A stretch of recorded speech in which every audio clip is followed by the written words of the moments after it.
নেতাজি সুভাষচন্দ্র বসু সহ দেশের মনীষীদের অপমানজনক মন্তব্য ও বিভিন্ন স্থানে তাদের মূর্তি ভাঙার প্রতিবাদে শিলচরে প্রতিবাদী সভা অনুষ্ঠিত হয়। নেতাজি চর্চা সমিতির উদ্যোগে শহীদ ক্ষুদিরাম বসুর মূর্তির পাদদেশে এই সভা হয়। সভায় বক্তারা বলেন, স্বাধীনতা সংগ্রামী ও মনীষীদের অবমাননা দেশের সভ্যতা ও সাংস্কৃতিক ঐতিহ্যের পরিপন্থী। ঘটনার তীব্র নিন্দা জানিয়ে প্রতিবাদ জানান বক্তারা।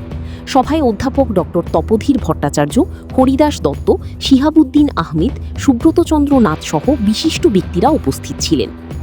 Assam prime network.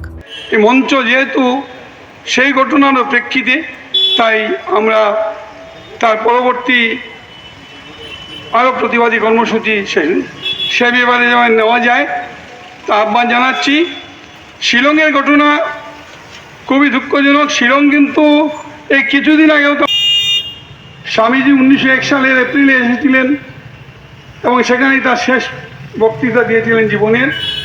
এবং এবছর 125তম বর্ষ স্বামীজির পদার্পণের। রামকৃষ্ণ মিশন অনেক বড় করে সেই শতবর্ষের উদযাপন করেছে। সমস্ত শিলং শহর জানে। সেই স্বামীজির অপমান খুবই বেদনাদায়ক।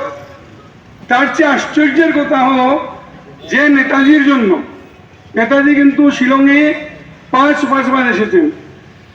1927-এর 12 জুন প্রথম তিনি এসেছিলেন শিলংয়ে, যখন মান্দালয় জেল থেকে মুক্তি পেয়ে অসুস্থ ছিলেন।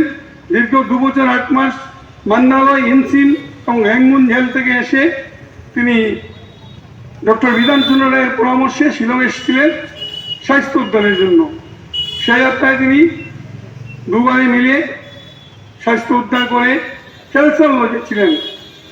আর একটা দুঃখের ব্যাপার, যে ক্যান্সার লজে তিনি ছিলেন সেই ক্যান্সার লজ এখন বিএসএনএল-এর অধীনে, বিএসএনএল-এর ডিজিএম এর বাংলো।